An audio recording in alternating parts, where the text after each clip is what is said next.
Hey guys, welcome back to my channel. So as you can tell, we are back with another Halloween look. This is look number 2 of the year. So this was inspired by an incredible makeup artist and I will tag her down below. But yeah, this is the look that we created today. So if you want to see how I achieved this, then go ahead and keep watching. Okay, here we go. Okay, Halloween look number 2, let's go. So I'm starting by moisturizing my face because we're going to be using some really drying products on the skin today. So I started by just using my soap brows to just soap down one of the brows, which is going to have the skull on that side. And then I went and revisited the face. So I went straight in with foundation. This is my Smashbox Studio Skin Full Coverage Foundation. It is epic for photography and whenever you want a really good base, so it's perfect for special effects kind of looks for sure. You can just, you know what, this is just standard, you lot know this by now. I have my little vibe moments. Oh yeah, and then that happened, but like yeah, I don't really know. And then basically I uncovered my brow, so then I was like, okay, I clearly need to use something a bit stronger on this. So I used my Kevyn Aucoin Sensual Skin Enhancer Concealer because it's got a really nice and thick consistency. And then I just baked and brushed off that setting powder. I used the Too Faced setting powder just to make sure that's all in place and is not going to budge. Now I just took any matte brown eyeshadow and I used it to just kind of pencil in the line, which is going to mimic like the fake rip in between the normal side and the skull. So then I wanted to just basically sort out the anatomy. That was the first step, because once you know where everything is placed, it's going to be so much easier to fill in all the blanks and do the shading and create that illusion. Because if the anatomy isn't right, then later on you're going to have a bit of a problem when you're trying to make it look realistic and it's not working. So I've got pictures up of skulls on Google Images and I'm just trying to get the anatomy right, even though I was struggling like a madness. But a while later I was done. So now I've got my SFX palette from Makeup Revolution and I used a cream black as the base for the whole of the eye socket. And now I'm just setting that in place because it is a cream and I used the black eyeshadow, but I just kind of did it loosely because I was like, I can just go over and perfect that later. So I started with shadows. So I started to just block that out with some black eyeshadow and also brown to create a gradient.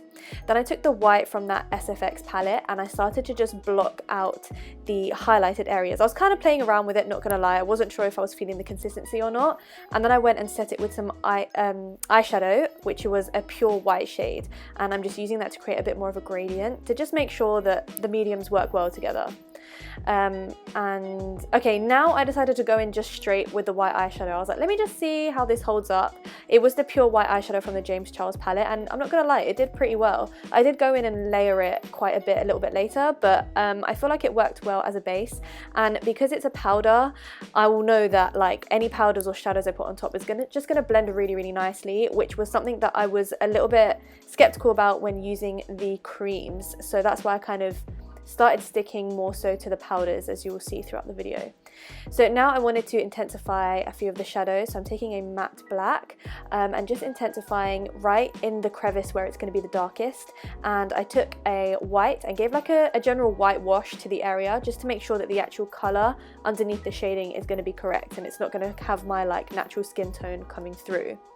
So I was just kind of playing around with the shadows, making sure I was happy with the gradient that I was able to create with the kind of different eyeshadows that I was using. And I was making sure to make it look textured and quite patchy because it's not going to be a smooth transition on the skull. There's going to be a lot of indentations and things like that. So I was kind of playing around with a kind of dabbing effect on the brush to make sure that I could create the kind of ruggedness which a skull is going to kind of have. So that's where you can see me being a little bit rougher. And you can see I went in and just kind of continued with the shadows, to be honest. I was kind of blocking out the main areas and then I decided to go in a bit later and work on the detail.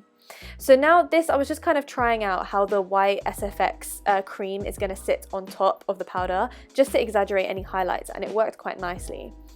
Then I went and just started adding in a few more details where I wanted certain indentations on the skull to appear. And this is what really made it start to look a lot more realistic, and this is the key to the illusion, is the shadows, playing with the lights and the darks, the highlights and the shadows and things like that. So you want to just take your time with that, and also make sure that you prioritize that once you've blocked out the main areas. So I'm just kind of switching between browns and a black, and I'm just trying to create the right kind of gradient and adding in any details of maybe cracks or anything like that that could be in the skull, because as I said, it's really not going to be in perfect condition. Now I moved to the bottom half of the face, and I started just sculpting where the shadows are going to be. Sometimes it helps to just block things out, because you can see if anything needs changing or if it's starting to kind of take shape how you want it to. Now I'm taking my Krylon, it's like a pot of, like, it's like a gel eyeliner basically in white, and this is what I use for the purest highlights, and when I wanted it to really like stay put and not slip and slide out of the way. So I used it to mark the teeth, and you can see that as I went along I made them fainter and less white, because it is going to be in darkness. Then I went in with some black and brown eyeshadows, and I started to create the shadows in between each tooth, making sure that the darkest areas of the crevice is reflected with a black, and then as the transition comes up and it gets lighter, I went in with browns. Then I went and extended the highlights as well, and I just kind of went back and forth between enhancing the shadows and enhancing the highlights, and making sure I got a gradient to show the curved edge of a tooth. This is something that I went back to, and I feel like it made a really big difference in terms of the realism of the teeth. Now I'm just going back in with all the shades that we've been using before, just to create some dimension. Then I took a fluffy brush and I went in with the Cream SFX white palette, and I basically used it for the texture, because you can see it's got that kind of splotchy texture, which I used to my advantage, yeah, which kind of just helped bulk up the texture across the whole skull. Then I started to intensify the shadows a little bit more, and I feel like this is when I started to see how the depth is going to come across, and it made me see if I needed to make any changes to the bottom half of the face, just to make sure that you can see what is in the forefront and what is more so in the background. Then I went and mimicked the same technique on the top tray of teeth to the bottom, and I was a little bit faster with this because now I was a bit more confident with the technique. And then again, the same kind of, yeah, I got gassed. I just mirrored the same technique basically. And now I'm just blocking out more areas, building it up. I feel like the key to this is really layering the different shadows and highlights and things, because you don't want it to look too clean, you know? So I was really layering things, going over it, yeah, just playing around with that. Then now, because the cheekbone part of the skull is coming forward, any bone that's below it is going to be in shadow, which is why I made that area darker. And also to show that the teeth are curving inwards and going backwards, I just took a fluffy brush with a brown just to create an overall shadow on the outer like half of the teeth really. And then I went in with a black eyeshadow and just christened, is that a word? I made the edges crisper basically, just to make it all really pop. And I feel like this bit was probably my favorite, I'm not gonna lie, because it's when everything really started to look a lot more realistic in terms of the illusion, because when you go in with precision, it's really gonna make the it's just gonna trick the eye basically. So I went and enhanced all of that, and not gonna lie, it made me feel a lot better about it, because until this point I was stressing, let me tell you, on my days I was stressing.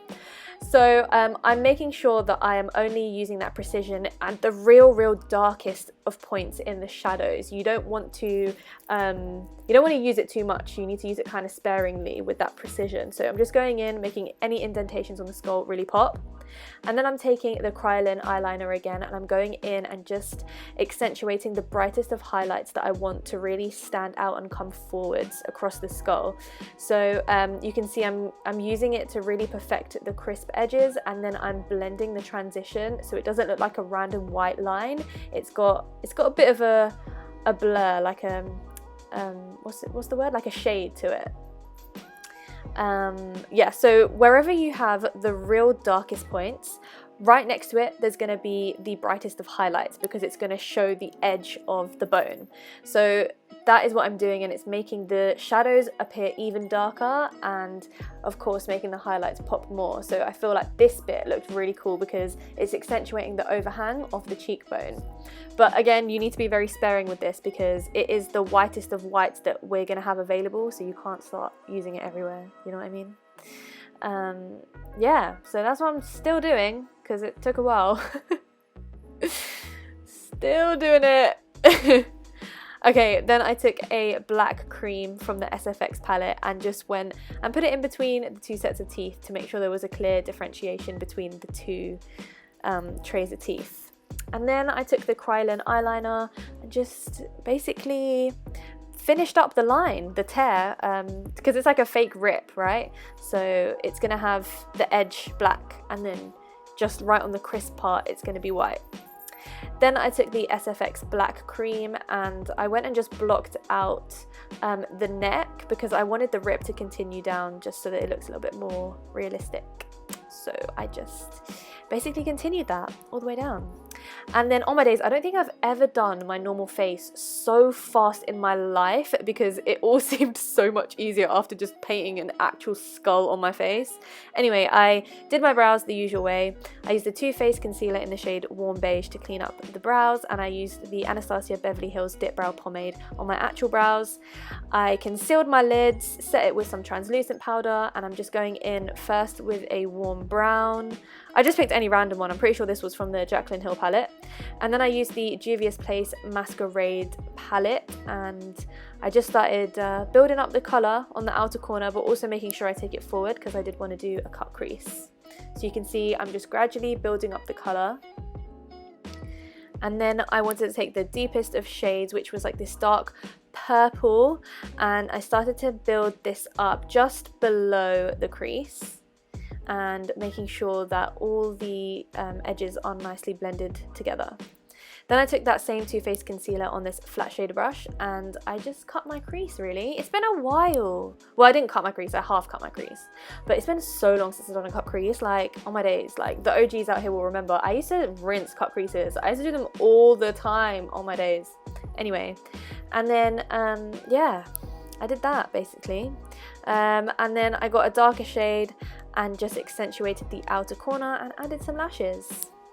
Now this is my Makeup Revolution concealer and I just used it to do a little bit of a cream contour. Then this is the Too Faced concealer in the shade Natural Beige, which is a little bit lighter because I wanted to go for a bit of a brighter under eye, go for a bit more of a glam look. And then I just blended that in with my damp beauty blender, set that with my Too Faced translucent powder and just went into the usual areas that I had to highlight. Then I set this with my Fenty bronzer in the shade Island Ting. And I also went in with some blush, but I don't think I showed that clip. But I just used my NYX Sweet Cheeks blush. And then I cleaned up the underneath with some translucent powder. Took the same Juvia's Place palette colour. And yeah, finished up the eyes pretty much. And took some mascara on the bottom lashes, and I used my Fenty highlighter. What's the shade called? I can't remember, but I will write it in the description. But yeah, brow bone, inner corner, cheekbone, you know the drill. Then I took my Intimidate lip liner from NYX for the outside and my NYX lip liner in the shade London to fill in the middle. I just wanted to go for like a nude really, because I mean I would have done a red, but it would have clashed. Anyways. Then I wanted to finish the skull, so I basically just got a black NYX eyeliner, did my waterline, and then I just perfected up the black shadows, which I kind of left till the end to make sure that everything was nicely set in place. Okay guys, so that is the end of this tutorial. I really hope that you liked it, and if you did, then don't forget to give this video a thumbs up and subscribe to my channel if you haven't already. I would really appreciate it. Also make sure that you head over to Instagram to see the final images etc of the look. But thank you so much, I love you all so much, and I will see you next time. Mwah. Bye guys.